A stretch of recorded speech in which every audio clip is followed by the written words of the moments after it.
दोस्तों, हम आज भगवान शिव की कुल 19 अवतार का चर्चा करेंगे, जिसमें 7वां अवतार विशेष रूप ध्यान दिया गया है।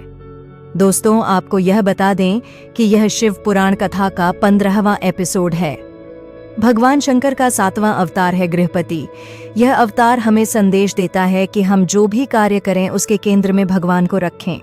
अर्थात यदि हम सिर्फ भोजन प्राप्ति के लिए भी कोई कार्य कर रहे हैं तो उसका माध्यम पवित्र तथा धर्मानुसार होना चाहिए। इस कार्य में किसी का अहित नहीं होना चाहिए, तभी हमारा कार्य सफल होगा। पुराणों के अनुसार हमारे शरीर में स्थित जठराग्नि भूख ही भगवान शंकर का गृहपति अवतार है। भूख लगने पर हम जो अन्न ग्रहण करते हैं उसी से हमारे शरीर का पोषण होता है तथा हमारे शरीर में स्थित सूक्ष्म प्राणों को संतुष्टि प्राप्त होती। यही इस अवतार का मूल संदेश है कि हम जठराग्नि को शांत करने के लिए जो भी कार्य करें वह धर्म के अनुसार हो। शुचिष्मति पुत्र के रूप में अवतरण नर्मदा के तट पर धर्मपुर नाम का एक नगर था। वहां विश्वानर नाम के एक मुनि तथा उनकी पत्नी शुचिष्मति रहती थीं। शुचिष्मति ने बहुत काल तक निसंतान रहने पर एक दिन अपने पति से शिव के समान पुत्र प्राप्ति की इच्छा की। पत्नी की अभिलाषा पूरी करने के लिए मुनि विश्वनाथ काशी आ गए। यहाँ उन्होंने घोर तप द्वारा भगवान शिव के वीरेश लिंग की आराधना की। एक दिन मुनि को वीरेश लिंग के मध्य एक बालक दिखाई दिया। मुनि ने बाल रूपधारी शिव की पूजा की। उनकी पूजा से प्रसन्न होकर भगवान शंकर ने शुचिष्मति के गर्भ से अवतार लेने का वरदान दिया। कालांतर में शुचिष्मति गर्भवती हुई और भगवान शंकर शुचिष्मति के गर्भ से पुत्र रूप में प्रकट हुए। कहते हैं पितामह ब्रह्मा ने ही उस बालक का नाम गृहपति रखा था।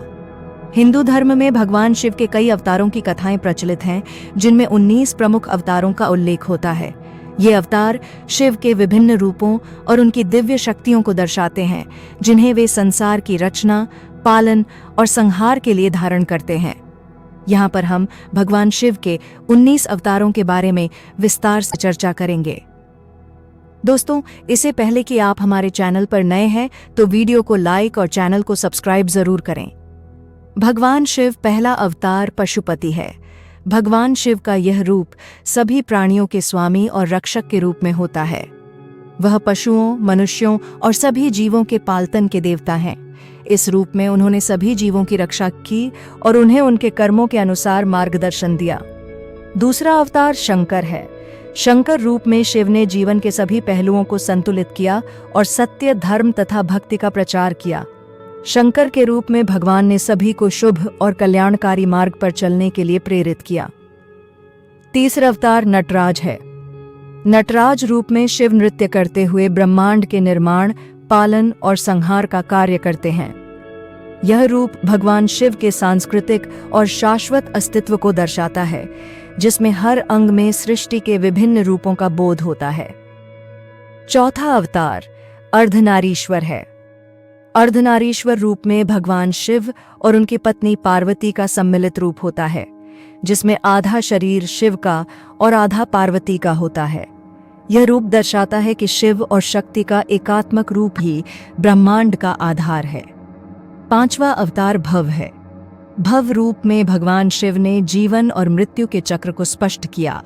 वह संसार के उत्पत्ति, पालन और संहार में निर्णायक भूमिका निभाते हैं। भव रूप में शिव ने यह संदेश दिया कि मृत्यु केवल शरीर की समाप्ति है, आत्मा शाश्वत है। छठा अवतार काल भैरव है। काल भैरव रूप में भगवान शिव ने मृत्यु और समय के स्वामी के रूप में प्रकट हुए। यह रूप बेहद उग्र और भयानक होता है, जिसमें भगवान शिव काल के देवता होते हैं।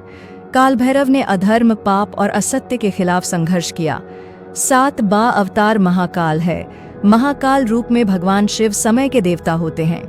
यह रूप जीवन और मृत्यु के रहस्यों को खोलने वाला होता है, जिसमें शिव काल और समय के नियंत्रण के साथ संहारक होते हैं। महाकाल का दर्शन भक्तों को मुक्ति और आत्मज्ञान प्रदान करता है। 8वां अवतार चंद्रमौली है। चंद्रमौली रूप में शिव के सिर पर चंद्रमा होता है और वह शांति, प्रेम और भक्ति के प्रतीक होते हैं। इस रूप में शिव की उपस्थिति से जीवन में सुख, समृद्धि और शांति का वास होता है। 9वां अवतार भीम है। भीम रूप में भगवान शिव ने अपने अत्यंत उग्र रूप को दिखाया। यह रूप युद्ध के देवता के रूप में है, जिसमें भगवान शिव ने असुरों का संहार किया और धर्म की स्थापना की। 10वां अवतार द्रव्य है। द्रव्य रूप में भगवान शिव ने अपने दिव्य पदार्थों और शक्तियों का समावेश, कपाल रूप में भगवान शिव ने अपने भयानक रूप का प्रदर्शन किया। यह रूप तंत्र और मंत्र के अधिपति रूप में था, जिसमें शिव ने दैत्य और असुरों का नाश किया और शक्ति का सम्मान किया। 12वें अवतार उग्र है। उग्र रूप में भगवान शिव ने अपना भयंकर रूप दिखाया। इस रूप में शिव ने असुरों और पापियों का संहार किया और सभी प्राणियों को उनके कर्मों के हिसाब से फल दिए। 13वां अवतार नंदीश्वर हैं। नंदीश्वर रूप में भगवान शिव नंदी के वाहन के रूप में प्रकट हुए। नंदी शिव का प्रिय भक्त और उनके वाहन हैं, और इस रूप में शिव ने नंदी से संबंधित कई कथाएं प्रकट की। 14वां अवतार पिंगल हैं। पिंगल रूप में भगवान शिव ने अत्यंत रौद्र रूप दिखाया, जिसमें उन्होंने अपनी भयंकर शक्तियों का प्रकट किया।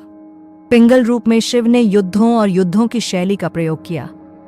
15वां अवतार है विरूपाक्ष। विरूपाक्ष रूप में भगवान शिव ने अपने दृष्टिकोण में अत्यधिक तेज और दिव्य दृष्टि का प्रदर्शन किया।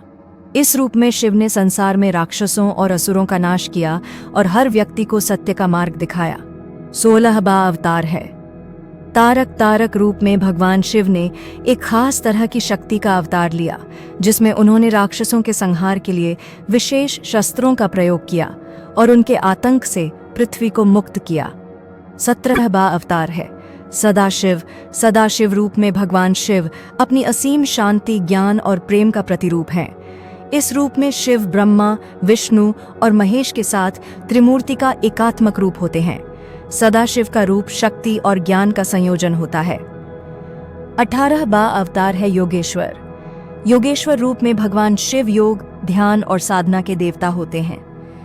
वह जीवन के हर पहलू को जानने और समझने के लिए ध्यान और साधना के मार्ग पर चलने के लिए प्रेरित करते हैं। 19वां अवतार मंत्र। मंत्र रूप में भगवान शिव ने अपनी शक्ति को मंत्रों के माध्यम से व्यक्त किया। इस रूप में वह शक्तिशाली मंत्रों के रूप में धरती पर प्रकट हुए, जो जीवों को पाप, दोष और अव्यक्त भय से मुक्ति दिलाते हैं। अर्थात भगवान शिव के ये 19 अवतार उनके विभिन्न रूपों और शक्तियों का प्रतीक हैं।